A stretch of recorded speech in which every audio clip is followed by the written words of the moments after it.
Okay, so I just did my IVF screening appointment video. I was going to save this one to do like tomorrow or something, but I'm just going to do it now. So this video I'm going to talk about legal. And I had thought legal would be very different than it actually has been for me. I was told that it typically takes a minimum of a month, but kind of around a month. So we received our contracts. It was like 52 pages. Oh my gosh, it was long. But the contract was like 24 pages, and then there was like 20 some odd pages from the I'm not gonna know this name. It's what I had before of the payment schedule for like a surrogate. So I was given that as kind of like a rough draft, and this is from the agency. And so pretty much this was just the finalized one in the contract, which is exactly the same as the rough draft I had been given when I first started with CSP, which just lays out, you get paid this when this, if this happens, you get paid this, you know, all of that kind of stuff. And then there was some like addendums at the end about like the Zika virus and AIDS virus, I believe. So yeah, the main thing was that big 24 page, just plain legal agreement between us. I mean, it all falls in there, but so we read through everything. I made notes on questions, and then notes on like what we wanted to change. But there was only one thing that we did change. I got clarification on several things, but overall it was really, really cut and dry.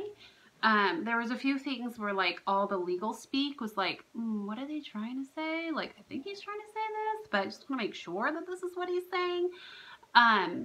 So that night after we read it and made notes, I emailed my attorney, who obviously was on the email sent from my IP's attorney, and said, hey, we have read through this in its entirety.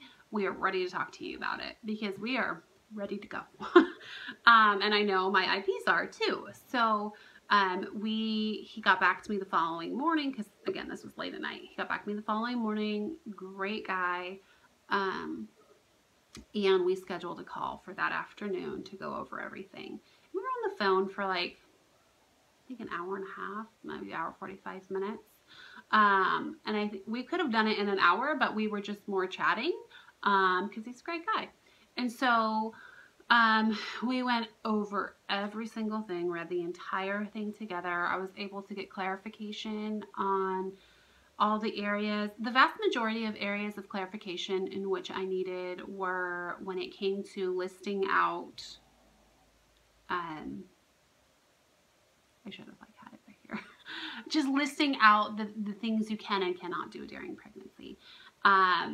Like the couple of the ones I had questioned, you know, there's the generic, you can't eat hot dogs, you can't have deli meat, and you know, like the normal things you can't do during pregnancy. You can't have more than a cup of coffee a day,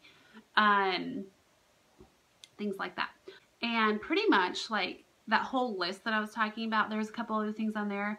No chiropractic, yet in my surrogate agreement where they say that you should have chiropractic and like massage and that kind of stuff. And I was like, well, that's kind of contradicting.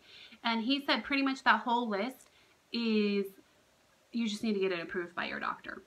So yes, your IPs will pay for chiropractic. You just have to get the go ahead by your doctor. Again, not big things at all.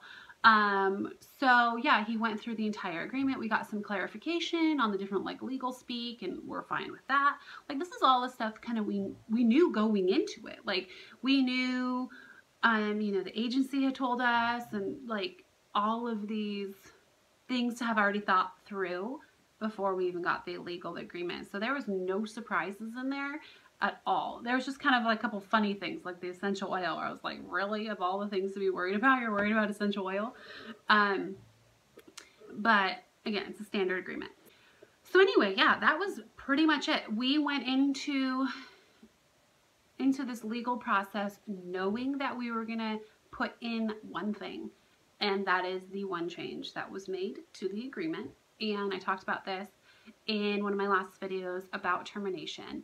So the one change that we did put in there was, not change, but what kind of word? More detailed. Was that, yes, the couple has the choice to make the decision for the baby, totally. But if they require a D&E, or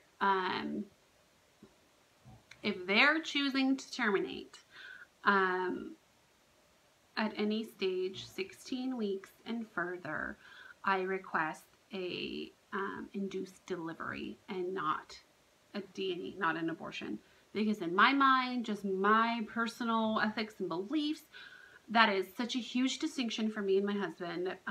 Yes, the end result is the same. I'm not stupid. Like, we are really aware of the end result being the same.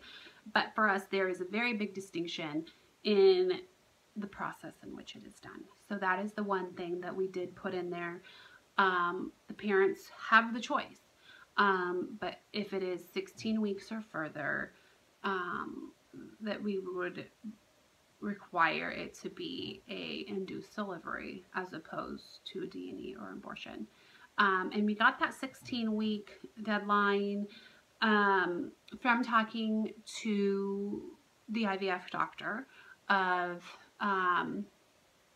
when your body can actually physically go through an induced delivery as opposed to a D&E. This isn't if the baby passes and my body's not passing it. Like, this is if the pregnancy is terminated, like how that will come. Because we knew, like, you can't induce the delivery, you know, if you're like 10 weeks pregnant. Like, the doctor's like, your body won't do that, and it presents more of a risk to you for bleeding out. So the doctor felt comfortable at that 16-week mark, and I feel comfortable at that 16-week mark. So that is the only changes that we made, and I was surprised that it was so easy. Like, I had been told, like, this was kind of like a really big process, and I have heard kind of crazy stories from different women in the Facebook group and then also on YouTube of hidden things in contracts. So I went into this with my eyes open, like, I'm gonna read this thing like crazy and make sure that I'm not agreeing to anything that, you know, like, so, and it was very, very easy. And I have full faith in my attorney. He's been doing this forever. His mom was a surrogate. Like, yeah, pretty much now they just have to agree to those changes, those two changes, and then we both get them notarized and send them to our lawyers, and then they swap. And then we're good to go. So yeah, it's moving. I'm thankful that this phase is a lot quicker than I had thought, but yet it's still not done yet. So we will see, and I will let you know when that is done and set in stone. So see you in my next video. Bye.